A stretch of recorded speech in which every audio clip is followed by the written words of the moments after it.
Welcome to the Dream Novel channel. Before starting to listen to the fun in this clip, don't forget to like and comment, so that the admin will have the encouragement to continue making clips. Let's go listen. Channel Dream Novel. Chapter 221, A Low Difficulty Quest. Kyle frowned as he surveyed the empty room. Whether as a Hufflepuff or the one responsible for this situation, he felt it was his duty to help Professor Sprout cover this small oversight. However, retrieving the devil's snare from the room of requirement up on the 8th floor would waste too much time. By the time he returned, Quirrell might already be nothing but ash. So, Kyle opted for an alternative solution. He opened his suitcase and took out all the chomping cabbages he had brought, arranging them carefully beneath the trapdoor. There were around 30 in total, enough to fully cover the spot previously occupied by the devil's snare. He'd initially borrowed just 2 seeds from Professor Sprout's greenhouse, but now, by placing them here, he was repaying the debt tenfold. Kyle nodded with satisfaction at his setup. This was the kind of security required to protect the Philosopher's Stone. His prior use of Devil's Snare had been a bit of a joke, thrown together without much thought. Now, he hoped Professor Quirrell, who'd soon come through this room, would have an appreciation for chomping cabbage and understand their habits and weaknesses. Otherwise, he'd be in for a bit of a surprise. As for Harry, Kyle wasn't concerned. He had a strong hunch that Harry would be just fine. With that done, Kyle hopped back onto his broom and flew down the stone corridor, soon reaching Professor Flitwick's checkpoint. In the brightly lit room, countless winged keys buzzed around under the high, arched ceiling like flocks of little birds. A row of old broomsticks leaned by the entrance, 3 in total. 3 broomsticks. Clever, but something about Professor Flitwick's work here doesn't add up, Kyle muttered. Rather than rushing to solve the puzzle, Kyle took out his wand and pointed at the broomsticks in the corner, murmuring, "Depulso." The 3 broomsticks floated up and flew out along the stone corridor, vanishing out of sight. Kyle wasn't sure where they'd end up, but it didn't matter as long as they were no longer in the room. Once the brooms were out of the way, Kyle hopped off his own broom and walked to the other end of the room. The winged keys continued fluttering around harmlessly, and he made it to the door without a hitch. Taking out the master key, he slipped it into the lock and turned it gently. With a click, the door swung open. In truth, this level was even more lackluster than Professor Sprout's Devil's Snare. It posed no real challenge. Even without a master key, anyone could have grabbed a bowtruckle from the Forbidden Forest and gotten through with ease. The next level, however, was Professor McGonagall's handiwork, and it was far more intimidating. The once empty chessboard was now filled with looming black and white chess pieces. Each piece stood nearly 2 meters tall, carved from stone and emanating an intimidating, oppressive presence. Kyle frowned, feeling a little uneasy. His skills in wizard's chess were average at best. He found the game entertaining in casual settings but wasn't confident he could beat McGonagall's enchanted chessboard. Fortunately, he had an alternative plan. It was a bit unconventional, and perhaps a touch impolite, but he hoped Professor McGonagall would understand. With a quick motion, Kyle opened his suitcase and released the troll. "I need to get to the other side." The troll tilted its head, processing Kyle's request. After a moment, it seemed to understand and lumbered onto the chessboard, brandishing its club. The white chess pieces moved to block its path, but they were no match. They shattered to pieces under the troll's powerful swings, crumbling like fragile clay. Kyle followed closely behind the troll, making his way to the door on the far side. Behind him, the shattered chess pieces were slowly piecing themselves back together, but he paid them no mind. He simply stowed the troll back in his suitcase and continued down the next corridor. The following room was also occupied by a group of trolls, and an overwhelming stench filled the air, far more nauseating than the creatures themselves. Kyle held his breath, casting a disillusionment charm to make himself less noticeable. The trolls, oblivious, ignored him as he slipped past and hurried to the final room. This room held only a table with 7 bottles of various shapes and sizes. As soon as Kyle crossed the threshold, a purple flame flared up behind him, sealing off the entrance. Meanwhile, black flames sprang up at the door ahead, blocking his path forward. He was trapped between the two fires. Approaching the table, Kyle picked up the parchment lying beside the bottles. It presented a logic puzzle, the kind that would be easy for a certain detective from Baker Street. Kyle wasn't quite as fast with deductive reasoning, but he didn't need it, he simply reached for the smallest bottle. He pulled out the cork and peered inside at the dark liquid. After a moment's hesitation, he decided against drinking it. The liquid's color was simply too strange, it made him uneasy. Besides, he knew one thing about Snape's potions, they always tasted indescribably bad, unless someone else was the one drinking them. His friend Mikkel, who'd sampled Snape's magic-suppressing potion last year, had claimed the greenhouse fertilizer smelled sweeter by comparison. Kyle didn't know if he was exaggerating, but he figured caution was wise. Knowing Snape, he might have added something extra to the right potion. Kyle set the bottle back on the table and raised his wand toward the black flames blocking his way. An orange glow began to pulse from the wand's tip, spreading until it glowed bright orange. With a quick motion, Kyle plunged his wand into the ground. Finite. In an instant, both the purple and black flames extinguished, leaving the room in its original state. Kyle let out a sigh of relief, silently grateful for Dumbledore's ingenuity in converting this complex spell, originally cast by multiple wizards, into a single charm over 20 years ago. Without it, an ordinary general counterspell might not have worked here. He walked past the doorway and entered the final room. Quirrell, or rather, Voldemort, hadn't arrived yet. The room was empty except for a large mirror standing in the center. The Mirror of Erist. Kyle approached it, studying it as he walked in a slow circle around the mirror. He'd pondered how Dumbledore had hidden the Philosopher's Stone within it and still didn't have a clear answer. Kyle suspected that Dumbledore, an alchemy master, had disassembled the mirror, embedded the Philosopher's Stone inside, and reassembled it using advanced techniques. That level of alchemical expertise was far beyond him, but for someone like Dumbledore, who befriended Nicholas Flamel in his youth, it might be child's play. The silver instruments in the headmaster's office, constantly emitting mysterious wisps of smoke, were likely Dumbledore's own creations. Kyle wondered what their functions were, but he had no answers. Channel Dream Novel. Chapter 222, Quirrell's Curious Experience in the Dead of Night. In a silent corridor on the 4th floor, a figure in a long black robe slipped past Filch's patrol undetected. Since meeting the Dark Lord in Albania, Quirrell's once routine life had transformed dramatically. He now had a new, singular purpose, to help the Dark Lord rise again. If he succeeded, Quirrell knew he could achieve power he had only dreamed of, perhaps even replace someone as lofty as Barty Crouch and become the new director of the Department of Magical Law Enforcement. Or, if he dared to reach higher, the Minister of Magic. Such ambition no longer seemed impossible. Though he hadn't been the first to join the Dark Lord's followers, he believed he could surpass even the most notorious Death Eaters by stealing the Philosopher's Stone and enabling the Dark Lord's resurrection. Bellatrix, Sirius Black. Names like these held fame, but what good was that? When the Dark Lord needed them most, they were rotting in Azkaban. Now, only he, Quirinus Quirrell, had remained loyal and capable enough to restore his master's power.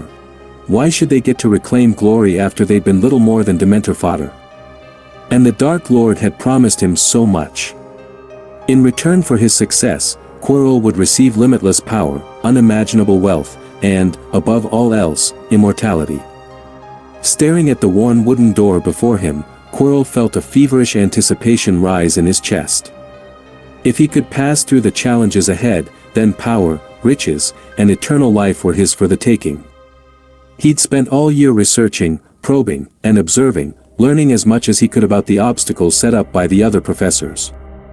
The only mystery remaining was Snape's barrier. He'd even managed to learn how to pacify the three-headed dog, Fluffy, that troublesome creature, by bargaining for a dragon egg. Procuring it hadn't been easy, as the Ministry had ramped up inspections of magical creatures, especially after the chaos with last year's swooping evil. Quirrell had drained nearly all his savings, paying 10 times the market price to buy the egg from a European wizard. Playing the bumbling fool had been a necessary inconvenience. After all, if he could secure the Philosopher's Stone, no number of galleons would matter. Now, Dumbledore had been lured away to London by a forged letter, and Snape was off scouring the Forbidden Forest for a Death Eater who didn't exist. Every detail of his plan was falling into place. Nothing could stop him now. Quirrell drew out a large harp and cast a charm to make it play a soft, hypnotic melody. Fluffy's 3 heads would soon be lulled to sleep. Taking a deep breath to steady his trembling hands, he pushed open the door. "Sleep, big guy, sleep well." Quirrell, having pushed open the door, suddenly froze. The room was empty, no sign of the 3-headed dog, not even a single hair. "Did I come to the wrong room?" he muttered, stepping back to double-check his surroundings. But no, this was definitely the right place. He recognized the stone statue with the axe across the room. He couldn't be mistaken. "Idiot, stop wasting time here," hissed a voice from within him. "Forgive me, my lord." Quirrell dared not hesitate further and hurried into the room. When he saw the trapdoor, completely unguarded, a pang of regret hit him hard. His savings, galleons he'd scrimped for over a decade, gone on that dragon egg. If he'd known the room would be empty, he never would have spent so much gold. "Hurry up." Voldemort's voice snapped impatiently. Dumbledore could return at any moment. The mere mention of Dumbledore sent a shiver down Quirrell's spine. He hastily opened the trapdoor and jumped down, expecting to land in a massive devil's snare that would cushion his fall. He'd carefully researched its placement and knew that a simple lighting charm would handle it. Confident, he braced himself. But instead... thud! With a sickening crash, Quirrell landed on the unforgiving stone floor below. "Ah, my leg, ah, my arm, my back." He groaned, curling up in agony. The impact had jolted through his body, leaving him with stabbing pain in his limbs and spine. "Damn it! Sprout must have tricked me," he cursed internally. But before he could explain, Voldemort's voice snarled furiously. "Fool! Get up! Do you want to die here?" Quirrell looked up and noticed, in horror, a pile of round, green objects scattered across the floor in front of him. Cabbages? Who on earth would plant cabbages here? He thought incredulously. Just as he was processing this, one of the cabbages rolled closer, revealing a wide mouth filled with sharp, glinting teeth. Then another, and another. Quirrell's face turned ashen. He realized these were chomping cabbages, plants known to be as deadly as venomous tentacula. If 2 of them were deadly to an adult wizard, what chance did he stand against a swarm of dozens? At that moment, Quirrell felt as though the universe itself had conspired against him, maliciously mocking his every move. "Sprout, you'll pay for this." "Aha!" The room filled with Quirrell's anguished screams. His cries were laced with fury, helplessness, and terror. "Huh?" Kyle, who had been studying the mirror of Eriste in the last room, looked up, puzzled. "Did you hear something just now?" There was no response, but that wasn't surprising. After all, apart from him, the only one in the room was the Niffler, who was currently admiring himself in the mirror. "What do you see?" Kyle asked, approaching. The Niffler jumped, startled, and took a few steps back, eyeing Kyle suspiciously as he clutched his little paws over his pockets protectively. "Oh, come on," Kyle said, scowling. "It's not like I've ever taken anything from you." The Niffler huffed, clearly unconvinced. Fine, except for that one time. But honestly, you were stealing from someone else, and I was just giving it back to its rightful owner." The Niffler turned his nose up, refusing to acknowledge him. In his mind, anything he'd picked up was fair game. Watching his stubborn little friend, Kyle shook his head with a smile. "All right, that's enough fun. It's time to head back." The scream he'd heard earlier was definitely real, and it wouldn't be long before Quirrell, or Voldemort, arrived. He couldn't let the Niffler stay out here any longer. But the Niffler remained motionless, still watching him warily. "Don't worry, I'm not going to take anything from you," Kyle reassured him. "Besides, there's a bad guy coming who loves Niffler sandwiches. His favorite are little Nifflers under a year old, just like you." The Niffler's eyes widened in horror. In 2 or 3 quick leaps, he was in Kyle's arms, then wasted no time opening the suitcase and diving back inside. Channel Dream Novel. Chapter 223, Voldemort's Recruitment. After about half an hour, Quirrell finally staggered through the troll-infested room and arrived at the checkpoint Snape had set up. He looked like he'd aged decades, his face pale and drawn, his skin wrinkled, and his entire body reeking of blood. Every step he took seemed agonizing, forcing him to grit his teeth. Once he entered the room, the extinguished magic flame sprang back to life, encircling him. Quirrell shuffled over to the table with the potions, picked up the parchment, and carefully read Snape's riddle. "Neither dwarf nor giant holds death in their insides. Fourth, the second left and the second on the right are twins once you taste them, though different at first sight." A small, triumphant smile spread across Quirrell's face. Snape, he thought with contempt, actually believed he'd be stumped by this simple logic puzzle. It was laughable. Quirrell was a Ravenclaw alumnus, a top student with 8.0s on his NEWTS. Compared to battling keys, playing chess, or fending off trolls, deduction was his specialty. He conjured a feather, dipped it in a bloody patch on his robes, and carefully worked through the riddle. "I've got it," Quirrell announced gleefully. "The smallest bottle, it'll get me through the black flames to the Philosopher's Stone." Without further hesitation, he picked up the unassuming little bottle and tipped it back, taking a quick gulp. The potion hit his tongue, and he gagged immediately. He'd thought nothing could be worse than facing the swarm of chomping cabbages. He was wrong. An intense bitterness overtook him, flooding his mouth like a storm. It felt as though hundreds of trolls were dancing on his taste buds. Even the compost in the greenhouse tasted sweeter. "Ugh! Snape!" Quirrell groaned, disgusted, and threw the potion back onto the table after one miserable sip.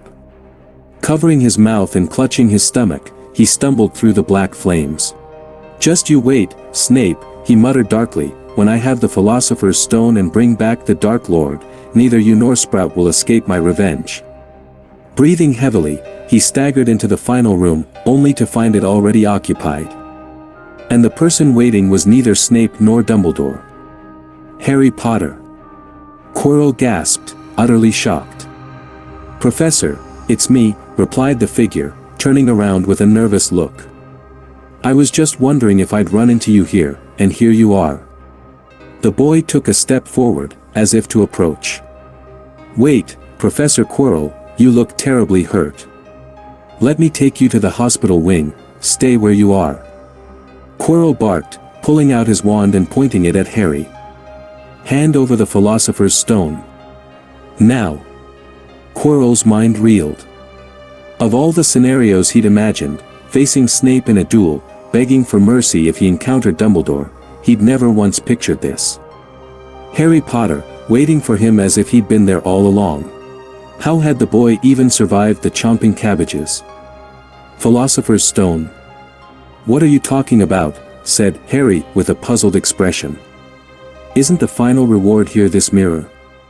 He gestured to the mirror of Eriste and continued, "Professor, you have to come see this. It's incredible, I saw myself shaking hands with Dumbledore and becoming Minister of Magic. I think it can show the future." Quirrell looked skeptically at the mirror. Curiosity tugged at him, and he started to take a few steps forward when a shrill, whispering voice interrupted. He's lying. Potter, enough games." Quirrell raised his wand, his patience clearly wearing thin. "Hand over the Philosopher's Stone, or else." The voice echoed again, icy and sharp. "Fool! Haven't you realized it yet? That's not Harry Potter. Not Harry Potter." Quirrell peered at the figure in front of him. The messy black hair, the lightning bolt scar, the round glasses. This was Potter, wasn't it? Let me speak to him, face to face, the voice commanded. But, Master, Quirrell protested, you just used up a lot of strength dealing with those chomping cabbages.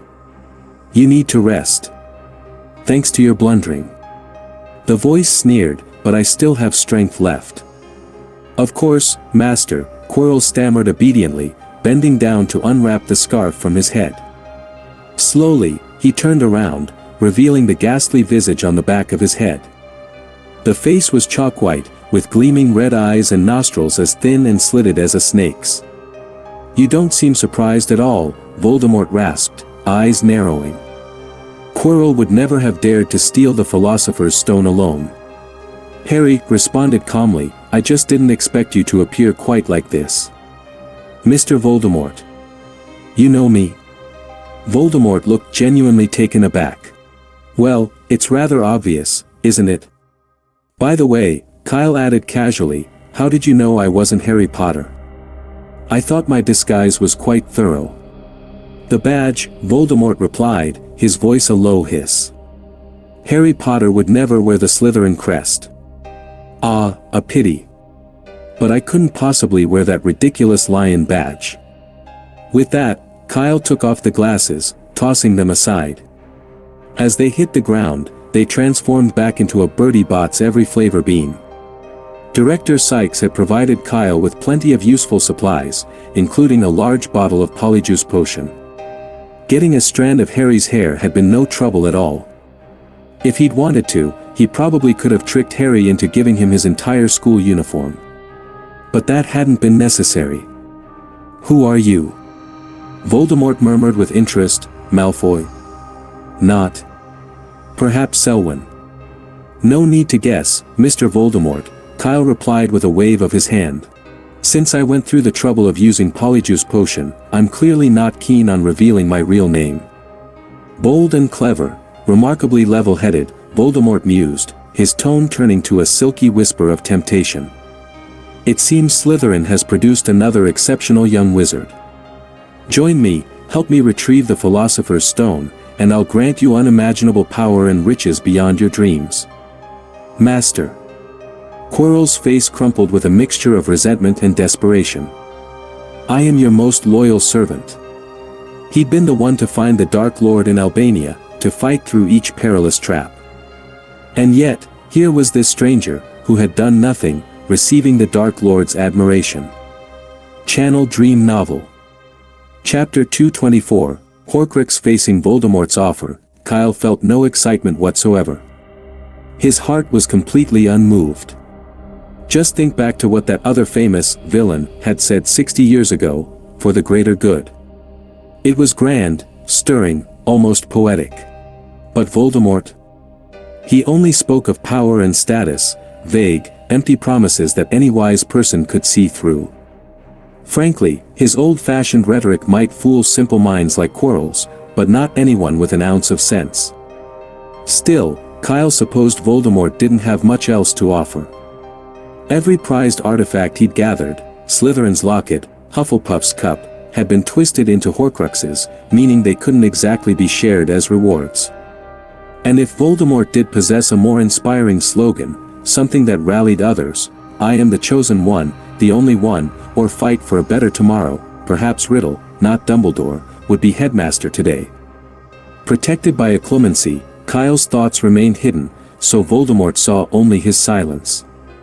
Interpreting this as hesitation, Voldemort assumed his offer wasn't enticing enough. What a greedy boy. He rasped. Very well. What if I could offer you immortality, like me? Free from the decay of age, from the fear of death, eternal in this world. Now, this was finally something with a bit of substance. That's actually what I was hoping to ask about, Kyle replied thoughtfully, his gaze steady. Mr. Voldemort, could you tell me more about making Horcruxes? Kill him. Voldemort shrieked, rage and shock lacing his voice. The word Horcrux was his most guarded secret. How this boy knew about it, Voldemort couldn't guess, but it didn't matter, Kyle had to die. Quirrell, clearly eager to obey, spun around and raised his wand, a faint green glow forming at its tip. Avada, but Kyle was faster. As Voldemort shouted the order, Kyle snapped open his suitcase. With a thunderous growl, Fluffy, the three-headed dog, leapt out and clamped his powerful jaws around Quirrell's arm. Crack! A sharp snapping echoed through the room as Quirrell's arm fractured, his wand clattering to the ground. He scrabbled to retrieve it, but before he could, a blast of searing flames surged over him. Norbert, the Norwegian Ridgeback dragon, had swooped in behind Kyle, sending torrents of dragon fire raging through the air. Already weakened from being Voldemort's host, drained by both the parasitic connection and the vicious chomping cabbages, Quirrell had little strength left. His screams were short-lived, snuffed out almost instantly by the relentless fire. When Kyle finally extinguished the flames, Quirrell lay gasping, his chest rising and falling faintly.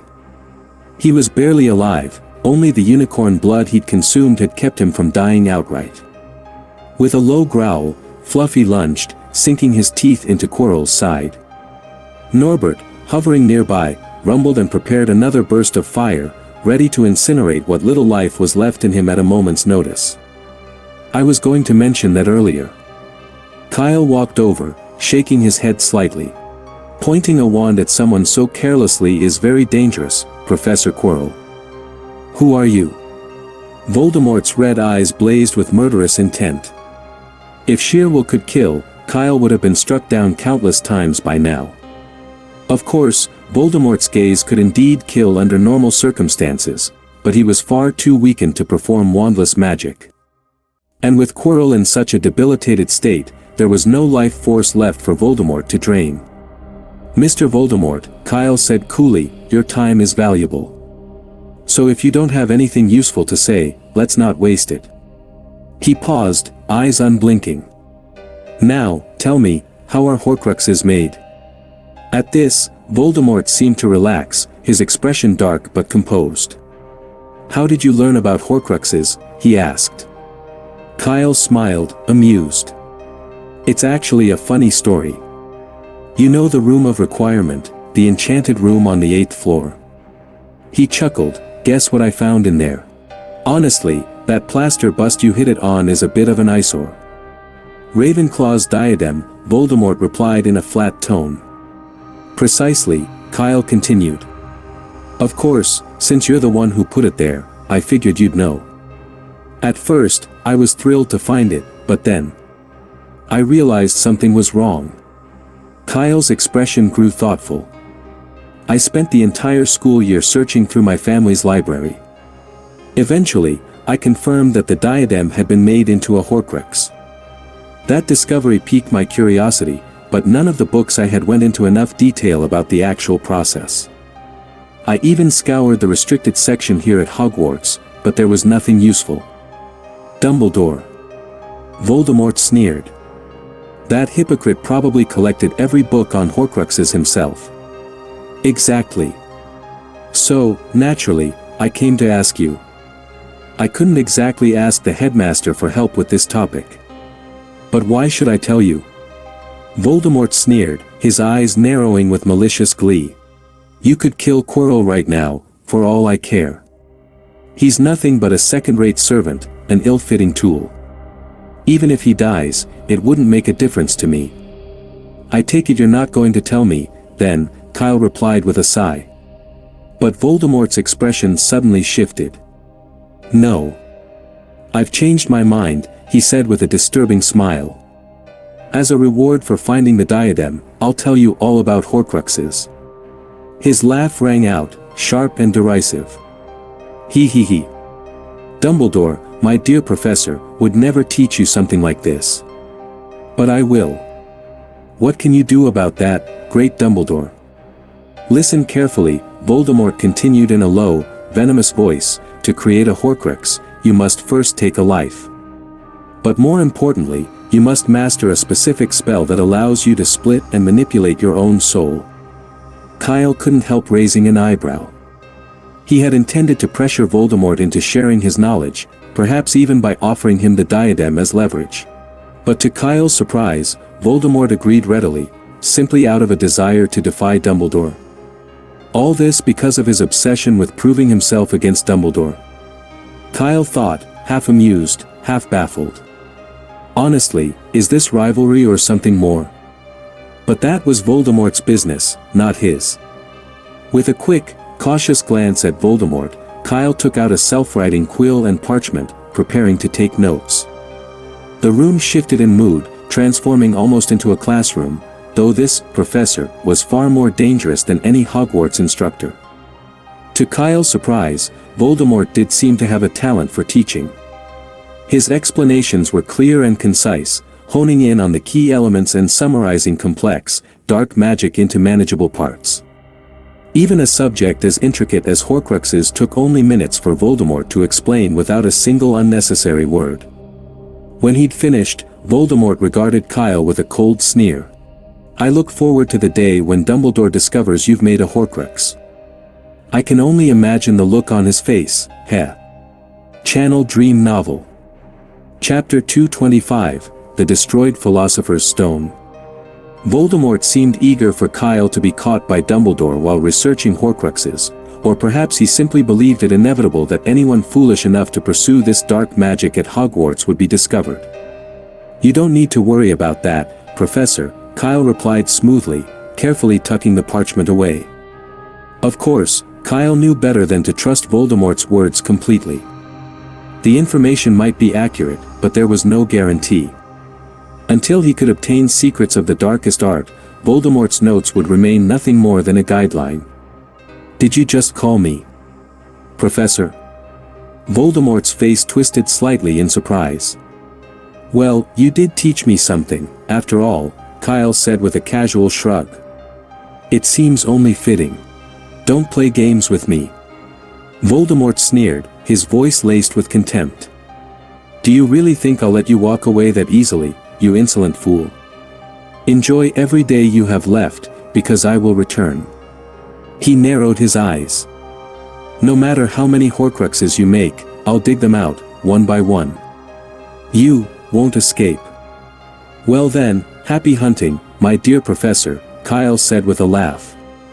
At that moment, the black flames around the entrance sprang to life once more. Someone else had entered the room. Perfect timing. Kyle pulled another potion bottle from his pocket, keeping it ready in his hand, and then unfurled his invisibility cloak. "Tell me, how did you manage it?" Voldemort's voice was barely a whisper now, his tone tinged with faint disbelief. "Knowing it was me on Quirrell, and waiting here in advance. It wasn't difficult to figure out, Professor," Kyle replied quietly, slipping on the cloak. "Horcruxes, unicorn blood, the elixir of life, add them up, and the answer's pretty clear. As for why I was here before you..." Kyle gave a brief, amused smile. "That's thanks to Bella, Mr. Potter." Just then, the black flames wavered, and a figure slowly emerged. Harry had expected Snape, or maybe even Voldemort, but what he saw was something far stranger. In the middle of the room was a man crawling on the ground. Beside him lay a familiar scarf, the same scarf Professor Quirrell always wore. "Professor?" Harry called, moving closer cautiously. But as he approached, horror seized him. There, on the back of Quirrell's head, was a grotesque face, pale, with snake-like slits for nostrils and eyes shut tight. A chill ran down Harry's spine, and he instinctively backed away, his first instinct to flee back to the warmth of the castle. But the thought of Voldemort getting the Philosopher's Stone kept him rooted in place. Quirrell seemed unconscious, and the face on the back of his head, though its lips moved slightly as if mumbling, made no sound. Harry's curiosity tugged at him, but he dared not get any closer. Skirting around Quirrell, Harry's eyes fell on something he hadn't noticed before, the mirror of Eriste. So Dumbledore hid it here. He whispered to himself. Unable to resist, he approached the mirror again. If the Philosopher's Stone is hidden anywhere, it has to be in here, he thought as he looked into the glass. At first, he saw his reflection staring back at him, pale and wide-eyed with fear. But then, slowly, his mirrored self broke into a smile. Harry's reflection reached into his pocket, pulled something out, winked, and put it back. Confused, Harry frowned. Was his reflection showing him where to find the stone? Just then, a glint of red caught his eye. A bright red stone had fallen to the floor behind the mirror. "The Philosopher's Stone," he exclaimed, stooping to pick it up. But the moment he said it, Quirrell's eyes snapped open, and he slowly rose to his feet, swaying unsteadily. "The Philosopher's Stone, the Philosopher's Stone." Quirrell muttered, head bowed, a wild look of triumph in his eyes. Harry, startled, took a step back and hid the stone behind his back. "Don't even think about it. I won't give it to you." Quirrell laughed darkly, lifting his hand with a crazed look. "Die, you'll die here with me." Sparks erupted from his hand, bursting into flames that coalesced into a massive, fiery eagle, wings spread and flames licking outward. The temperature in the room spiked, and Harry knew that if this continued, the fire would soon engulf them both. "Stop it!" Harry shouted, grabbing Quirrell's arm to try to break his focus. Blisters formed on Quirrell's skin where Harry touched him, but he barely seemed to notice. Instead, he tightened his grip on Harry, trying to drag him closer to the flames. "It's all because of you, die here with me," he hissed, his voice laced with venom. Harry's scar seared in pain, so intense it felt as though his head would split open. His vision darkened, and he could barely make out Quirrell's voice, mixed with other voices, distant but calling his name. "Potter! Potter!" His grip on the Philosopher's Stone loosened, and it fell to the floor, swallowed up by the flames. "No!" Harry murmured weakly as he tried to pull free. Just then, he felt Quirrell's grip slacken, and the pain in his scar receded. He staggered back, trying to make sense of what had happened, only to feel a hand clamp onto his shoulder. "Harry, don't.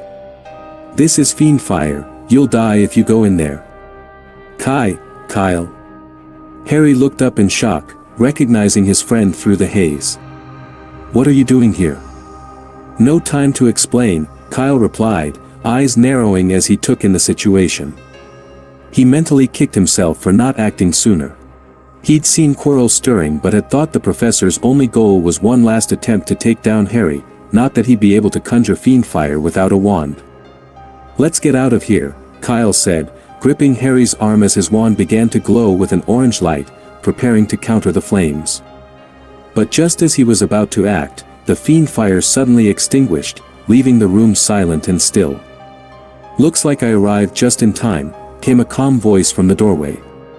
Dumbledore stood there, his blue eyes twinkling even in the fading glow of the dissipated flames. With a mere flick of his fingers, he dispelled the deadly fiend fire. "Professor Dumbledore." "Quirrell, the Philosopher's Stone."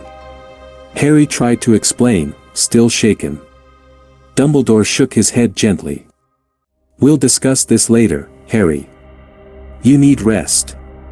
But as he spoke, his gaze lingered on Kyle, a look of faint surprise and curiosity flickering in his eyes. Now the fun in this clip is over. Which listeners haven't liked and commented yet? You can press like and comment to encourage the admin find the fun in the next clip. May the listeners be happy forever.